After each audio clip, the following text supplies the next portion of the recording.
pleased to be able to speak to you today about how Acknowledge Alliance has supported Columbia Middle School for the past, we were trying to count, and we think it was 7 years, maybe 7 years.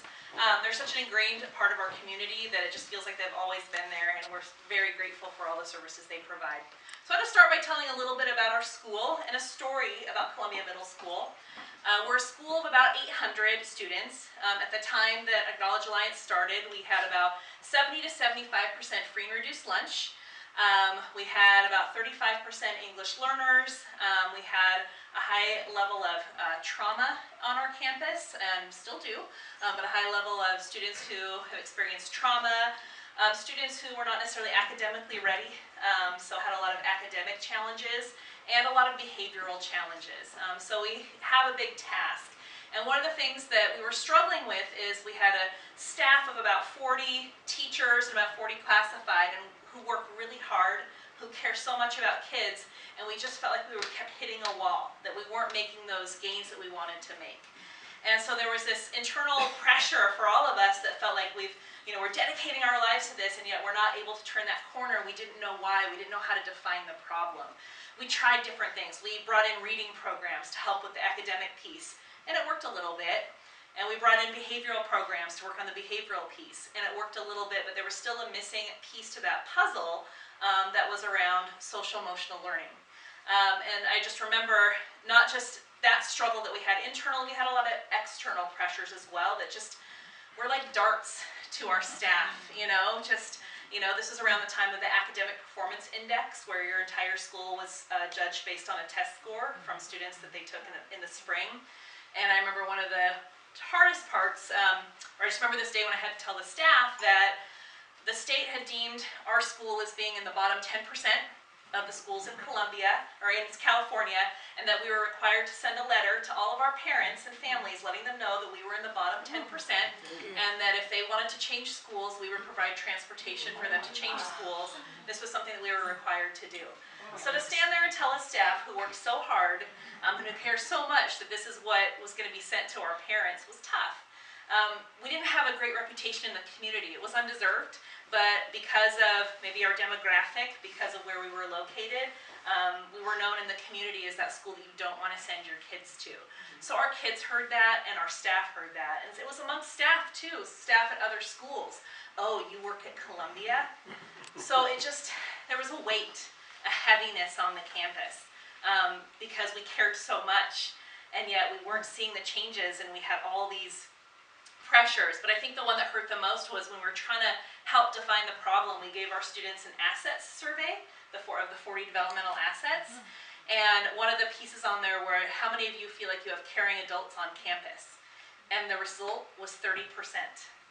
And that was just a knife to the heart of all of our staff, because we're like, how do they not know that we care? But it proved to us that there was some sort of disconnect there, that we weren't understanding, and that we needed help. I was a first-time principal. I thought I was prepared for this job. I was not at all prepared for this job. And I needed help, and I don't even remember how we heard of it. It was Clio ULAW Center at the time. They said, well, they do some, work with social-emotional learning. I said, please sign me up for everything. So the first service that we were provided with was actually a professional development that they came in and provided. And it was just kind of around examining who we were and how we related to the students. What were the differences between us and our students? And it was a cultural proficiency.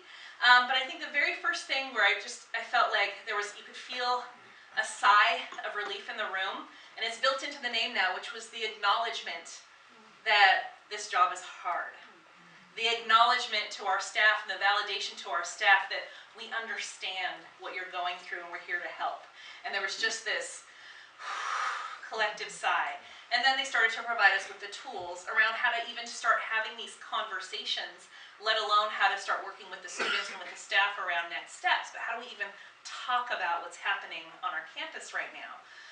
So professional development is one of the services that Acknowledge Alliance has provided. In the last 7 years, they provided professional development around the social-emotional learning domains, and what that looks like in our classrooms. They provided professional development on social skills, teaching the teachers what kinds of social skills our students need to be learning. Because, again, this is an aha for all of us. It's like, I don't remember being taught this. I don't remember someone physically teaching me these things. I think I was just born with them, and I was not. But these are things that our students need to be taught, and this is not something that we were taught in our professional development and our teacher credential programs, was how to teach social skills, how to teach self-awareness, self-management, relationship building, all of those things. We were taught how to teach math and English and some behavior management. So these were all things that we were just taking in and taking in. And so our professional development was centered around that. They also helped guide us through some culturally proficient activities with our staff, where we had focus groups of students and got their input as to what their experience at school was like, so we could better understand what they were going through. And those are hard conversations to hear as a teacher, when you hear what the perception of your students are. Those are hard. So it was with their guidance that we were able to facilitate those conversations in a positive way. One of the things our teachers noted when we were taking all this in, we said, yes, we want to teach social skills, but we don't know if we're confident enough in teaching those skills. So the second service that we signed up for, like I said, I signed up for everything, was the Project Resilience, and having staff from Acknowledge Alliance come in and deliver the social skills curriculum to our 6th and 7th graders. So the great thing about this is the teachers are there in the room, and they are listening to the curriculum being delivered, and then they're reinforcing the language, they're reinforcing the skills that are being taught in the classroom by the experts, and then the teachers get to learn as well, and learn along with the students some of the tricks of the trade, some of the self-management skills, some of the relationship building, and again, having a common language so that we can talk to the students about these things. So we have had Project Resilience. It started with just 6th grade, and now 6th and 7th grade. They're starting next week in our school again for another year, so we're excited about that. But I think one of the things that's made the biggest impact is our resiliency consultant, Jean Hamilton, who has been with us for 7 years, and she provides the support to our staff, which is something that I think, we always talk about how our schools are all about the students, which is true. That's our outcome. That's what we're all there for. We want the students to learn. We want the students to be engaged. But you can't forget about the staff and making sure that they're supported as well, because they're the ones that are working with the students. And so having Jean there to support the staff, and again to acknowledge the work that the staff is doing, and to help the staff in a different way than I might, or in a different way than our instructional coach might. This is a non-evaluative person who can come into their room and help them with a particularly difficult class by looking at it through a little bit different lens. But I think she also helps us look at ourselves through different lenses, because as educators, I think, and maybe just as adults, we always focus on the negative, what's not going well, and often feel like failures. Those middle school kids, man. It helps us gain perspective on what we are doing, and helps us see, one, that there are a lot of good things that are happening, and two, helps us with the tools to practice the SEL, the social emotional learning that we want our students to do. How are we managing our own emotions? How are we taking care of ourselves? How are we, communicating with each other? And so, me personally, I remember, I think the first time I met Jean, one of the first times, maybe not the first time, I would have scared her off. I just remember meeting with her and being like, I just don't know if I can do this job, and I'm 10 years in, so I still don't know if I can do it, but I've been doing it. In large part due to Jean, I trick her into meeting with me every week. So let's meet first so that I can tell you what's going on in the school, and I can tell you which teachers that maybe you should check in on, which I do. But then I'm like, and also, why don't we talk about me? And let me tell you what I'm going through right now. And so that happens every week, and I can't tell you what godsend it has been for us to have that support, because I think when it communicates to the staff, oftentimes we rush to put programs in place, and we're putting more and more and more, and the programs have been good and they've been successful, but more and more and more on teachers. But this really communicated to the teachers that we're investing in the staff as human beings, as people, that they're not just these robots that are delivering instruction and programs and all that. You are human beings who have lives outside of school, and we're honoring that, and we're hoping to help you balance that. And so that is something that has been really integral to our community, and Jean is a huge part of our community.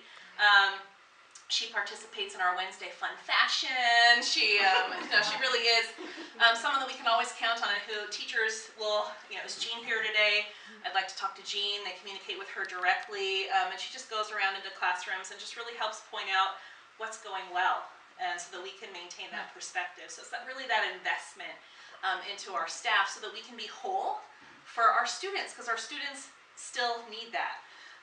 So the good news is the culture has changed a little bit at Columbia. And so where we had to send out that 10% letter before, just a few years ago we were given the designation of a California Distinguished School. So we got to send that letter out. Our behavior management, whereas early on we were just so frustrated, we just kind of kept using the same tool over and over and over again.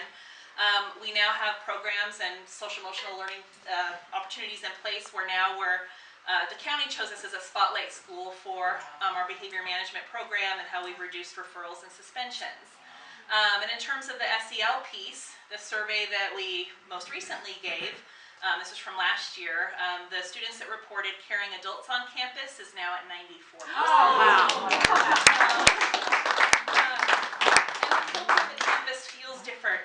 It is still stressful. We still have the same challenges. We still have students that aren't academically ready. We still have students that experience trauma. We still have days that at the end we look at each other and go, what just happened? I don't know what just happened. But the culture is different because we feel like we have the language to use to talk about what happened. We have a lens to look through the situation differently. So it's not about whose fault is it. It's not about who's to blame. It's like, what was a student trying to tell me in this way? What was a student trying to tell me? What was I trying to tell my colleague? Or what was my colleague trying to tell me when maybe they reacted this way or something like that? So we have the language, we have the lens, and we just have a different attitude towards each other. And I think another story that just happened last week that brought a little tear to my eye was I was meeting with one of we have a new instructional coach this year, and she's been in our district, but not at our school, so she's at our school now. And we were meeting with her and someone from the district office, and the person from the district office said, well, how are things going? I mean, I'm there, she can't say it's awful, but still, she said, well, it was really interesting because I wanted to work, I'd heard about Columbia's reputation, and I kind of winced a little bit, thinking that, is it still here? Is Columbia's reputation still here? And the person from the district office said, what reputation? She said, well, Columbia just has this reputation of being such a great place to work. It's so collaborative and so warm and friendly, and it's all true. And I was like, oh. And that took a lot of work, but I don't think that we could have done that work without the guidance and support from Acknowledge Alliance, from all of those programs, from the professional development with our teachers, from the social emotional curriculum for our students, and from the resiliency coach with Jean. It just really provided all that support. And again, it's in the name, acknowledging, building on our assets, acknowledging what we're already doing that's working, acknowledging the struggle, and not the expectation that, well, you should already be able to do all of this. It was like, this is really hard. And then being allies with us to make it all happen and to really work with us, meet us where we're at, and help to move us forward. So I want to thank Acknowledge Alliance for providing those services. And I want to thank all of you that are in the room that have helped make that possible through donations or through providing those direct services yourself, because I love where I work. And it's an awesome place to be, and Acknowledge Alliance is a huge part of that, so thank you.